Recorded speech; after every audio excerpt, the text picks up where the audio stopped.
నా పేరు ఆదిలక్ష్మి అండి. పాలకోడేరు, మాది పశ్చిమ గోదావరి జిల్లా. పశ్చిమ గోదావరి జిల్లా నుంచి 60 మంది 70 మందికి హాజరయ్యాము. మా సొంత డబ్బులతో పెట్టుకొని ఛార్జీలకు మేము వచ్చినాము. మాకు ప్రధానమైనది ఏంటంటే మాకు జీతం పెంచాలన్న, జీతం పెంచాలి. మాకు ఖచ్చితంగా 26,000 చేయాలి, ఖచ్చితంగా చేయవలసిందే. ఫెన్షన్ కావాలి, వృద్ధాప్య ఫెన్షన్ కావాలి. తర్వాత మేము డెలివరీ కేసులు పోయి వచ్చినప్పుడు మేము 3 రోజులైనా 4 రోజులైనా గర్భిణి వెంబడించి వాళ్ళ ఇంట్లో పేషెంట్లు ఉన్నా లేకపోయినా ఆమె సొంత ఛార్జీలు పెట్టుకొని తీసుకొని వెళ్ళి పిహెచ్సిలకి, సబ్ సెంటర్లకి అన్నిటికి తిప్పుతూ ఉన్నాము. మాకు టీఏడిఏలు కావాలి, యూనిఫామ్స్, సెల్ ఫోన్లు నాణ్యమైనవి కావాలి, మాకు రిటైర్మెంట్ బెనిఫిట్స్ కావాలి. ఖచ్చితంగా మాకు జీతం అయితే పెంచాలన్నా. మేము ఇంటింటికి వెళ్ళి NCDCD సర్వేలు చేస్తూ ఉన్నాము.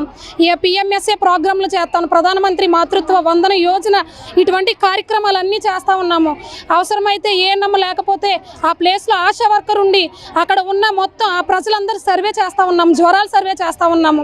ఎవరికైనా ఇబ్బందులు వస్తే వెంటనే ఆశా వర్కర్ వెళ్ళి అక్కడ అన్ని సమస్యలు తెలుసుకొని రాసి ఏఎన్ఎం గారికి, PHN గారికి, HV గారికి, డాక్టర్ గారికి అక్కడ సంబంధించిన ప్రజలకు ఆరోగ్యం ఎలా ఉందో ఏంటన్నది రాసి పైకి పంపిస్తూ ఉన్నాము.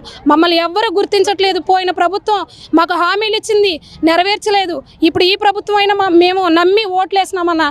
ఈ ఓట్లు తెలుగుదేశం పార్టీకి ఓట్లు వేసిన తర్వాత మాకు ఎంత రోడ్ల మీద తీసుకొచ్చినారో చూస్తూ ఉన్నారు కదా మీరే.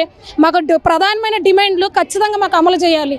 మమ్మల్ని అమలు చేసి మమ్మల్ని గుర్తిస్తేనే కానీ మేము ఊరుకోమన్నా, ఎక్కడ దాకన్నా వెళ్తాం, ఢిల్లీ కన్నా పోతామన్నా. మాకైతే ఖచ్చితంగా రిటైర్మెంట్ బెనిఫిట్స్ కావాలి, ఉద్యోగ భద్రత కావాలి. మాకైతే ఖచ్చితంగా జీతం అయితే పెంచాలన్నా. ప్రతి సర్వే చేస్తూ ఉన్నాము. ఈరోజు ఈ ఎండనక వాననక కరోనా టైంలో వాళ్ళ ఇంట్లో వాళ్ళు పట్టించుకోకపోతే మేము పోయి వాళ్ళ ఇంటికి వెళ్ళి డబ్బులు ఇచ్చినా, ఏమిచ్చినా, మందులు ఇచ్చినా, మేము ఏది చేయాలన్నా వాళ్ళకి తీసుకొని వెళ్ళి సేవలు చేసినాం. మమ్మల్ని మా ఇంట్లో వాళ్ళు మమ్మల్ని ముట్టుకోకపోయినా మేము తీసుకొని వెళ్ళి సేవ చేసాం. ఆ సేవలు మమ్మల్ని గుర్తించట్లేదు. గర్భిణీ స్త్రీలను తీసుకెళ్తా ఉన్నాం, బాలింతలను తీసుకెళ్తా ఉన్నాం, బీపీలు, షుగర్లు ఉన్న వాళ్ళని జగనన్న ఆరోగ్య సురక్ష కార్యక్రమాలకు తీసుకొని వెళ్ళాం. మా సొంత డబ్బులు పెట్టుకొని మేము తిరుగుతూ ఉన్నాం. అయితే మమ్మల్ని గుర్తించింది ఏ ప్రభుత్వం గుర్తించలేదు.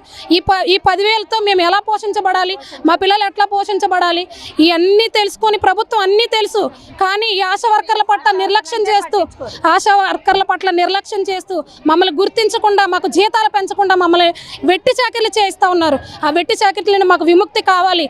ఏఎన్ఎంస్ వల్ల మేము బాధలు పడతా ఉన్నాము. PHNలు, HVలు అందరినీ సెలవు అడగాలి. ఒక్క రోజు సెలవు కావాలంటే ప్రతి ఒక్కరిని మేము అడగాలి.